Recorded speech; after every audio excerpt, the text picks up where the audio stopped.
자, 여러분, 우리 사회복지 정책론 저하고 같이 함께 학습해 보도록 하죠. 오늘 첫 시간입니다. 사회복지 정책의 개념과 필요성에 대해서 함께 학습해 보도록 하겠습니다.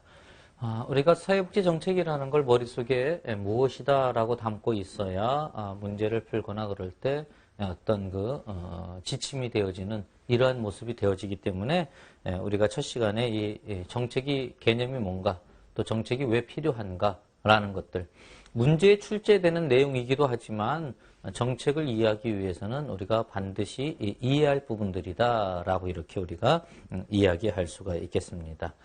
자, 사회복지 정책을 개념을 잡으려고 해보니까 쉽지가 않아요. 왜냐하면 사회복지 정책이라는 거는 결국 말을 놓고 보면 어떻게 되어지는가 봅시다. 말을 놓고 보면은 사회복지라는 말과 정책이라는 말이 합쳐져서 되어져 있는 것이죠. 따라서 우리가 사회복지 정책이라고 묻기 전에 정책이라는 것에서부터 우리가 한번 좀 이해를 해볼 필요가 있고요. 그 다음에 사회복지라는 걸 이해해 볼 필요가 있고요. 그 둘을 합치면 사회복지 정책 이렇게 이야기할 수가 있겠죠. 자, 먼저 정책이라는 것들을 한번 이해해 보면 라셀과 케플런이라는 사람은 정책에 대해서 뭐라고 이야기했는가 하면 정책은 목적, 가치, 그리고 이것들을 실행하고 집행하는 것을 투영한 장래에 대한 계획이다. 이렇게 이야기했어요. 이 짧은 한마디이지만 이것을 분석해보고 분해해보면 여러 가지 요소들을 이야기하는데요. 첫째는 정책이라고 이야기하려면 목적이나 가치라고 이야기하는 어떤 근원적인 것들을 이야기해야 되겠다라고 이렇게 우리가 이야기해 볼 수가 있고요. 둘째는요.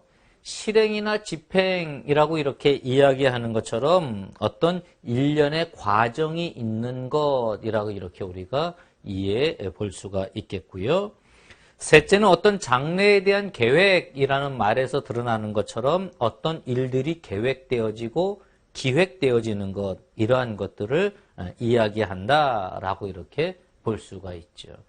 자, 이때 중요한 것, 그 과정이라는 것, 일련의 과정들은 결국 앞서서 이야기한 목적이나 가치, 이거에 맞게, 이거에 연결되어지게 되어야 된다. 즉, 근원적인 것과 연결되어져야 한다라고 이렇게 이야기해 볼 수가 있겠습니다. 자, 길버트와 테렐도 정책에 대해서 이야기했는데 길버트와 테렐은 뭐라고 이야기했는가 하면 특정 목표를 이루기 위한 행동들의 원칙이나 지침 또는 일정한 계획이나 조직화된 노력을 의미한다라고 이렇게 이야기했어요. 여기서도 강조되는 게 뭐예요?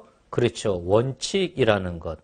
그러니까 정책이라는 건 보다 근원적인 것, 원칙적인 것, 이러한 것들을 이야기한다라고 이렇게 이해해 볼 수가 있죠. 또한 이 길버트와 테렐의 개념에서도 우리가 살펴볼 수 있는 게 조직화된 노력이라는 점을 생각해 볼 수가 있어요. 그러니까 정책은 그냥 이야기해놨다라고 정책이 되는 게 아니라 그것을 어떤 조직화된 노력을 통해서 이루어 나가는 이러한 모습이 되어진다라고 이렇게 우리가 이야기해 볼 수가 있겠죠. 자, 그 다음에 드로로가 이 정책에 대한 앞서 이야기한 케플런이나 또는 길버트와 테렐 이러한 사람들과 조금 다른 관점에서 정책을 이야기했는데 뭘 이야기했는가 하면 정책은 주로 정부기관이 최선의 수단에 의하여 공공의 이익을 달성하기 위한 목표를 결정하는 미래 행동에 대한 지침이다 라고 이렇게 이야기했어요. 또 다른 것들은 뭐 미래 지침이다, 또 어떤 미래성을 갖는다, 이런 것들은 다 다른 것들하고 어떤 비슷한 내용이 되는데 다른 건 뭔가 하면 주로 정부 기관이 이렇게 이야기하고 있잖아요. 따라서 여기에서 이야기하고 있는 것은 정책의 주체성, 정책을 누가 이루어 나가느냐, 결국은 정책은 정부가 책임을 지고 해나가는 일이다. 즉 공공성을 가져야 한다라는 이러한 면을 다루고 있다라는 거죠. 자, 여러분, 제가 이 인행사와 조사론 강의 때도 여러 번 이야기했지만 사람 이름은 중요하지 않아요. 인행사 때 그 심리 성적 발달 단계 이야기하는 그러한 과정에서의 사람 이름들은 조금 이해되지만 나머지 부분들은 사람 이름에 얽매이지 말라라고 이야기했죠.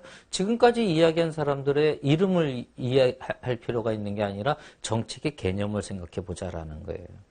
그러다 보면 정책이라는 것은 어떤 정리들을 할 수가 있겠습니까? 정책은 근원적인 것이다. 예. 보다 어떤 무엇을 이루게 하는 그런 근원적인 것이다. 따라서 이것은 거시적인 것이지 미시적인 것이 아니다. 이거 아주 중요한 개념이에요. 정책은 거시적이다. 그 다음에 어떤 행동이나 어떤 그 행동을 결정하는 원리나 뭐가 되어져야 돼요? 지침이 되어지는 것이다. 어떤 행동을 결정하게 되는 원리나 지침이 되어진다. 그리고 중요한 것은 누가 감당을 해나가요? 주로 정부가 책임지고 감당해 나가는 모습이 되어진다. 개인이 어떤 서비스를 하는 것, 그걸 정책이라고 이야기하지 않아요. 정부가 전체적인 면에서 펼쳐나가는 것, 이러한 것을 정책 이렇게 이야기한다라는 것이죠. 그러면 정책이라고 이야기할 때는 이러한 특징들을 갖는 개념을 가지면 되겠어요. 그래서 정부가 사회 전체의 이익을 위해서 근원적인 어떤 그러한 사회 전체의 이익을 위해서 갖는 미래에 대한 계획 또는 기획 이렇게 우리가 정책을 정리해 볼 수가 있겠습니다. 자, 그럼 정책을 정리했으니까 뭘 정리하면 되겠어요? 사회복지를 정리하면 되겠죠? 자, 언어적인 면에서 먼저 좀 사회복지를 한번 생각해 볼 필요가 있어요.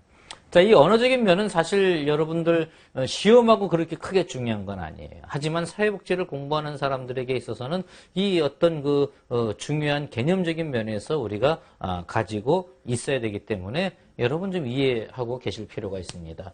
자, 언어적인 면에서 사회복지를 영어로 이야기하면 어떻게 됩니까? 영어로 이야기하면 social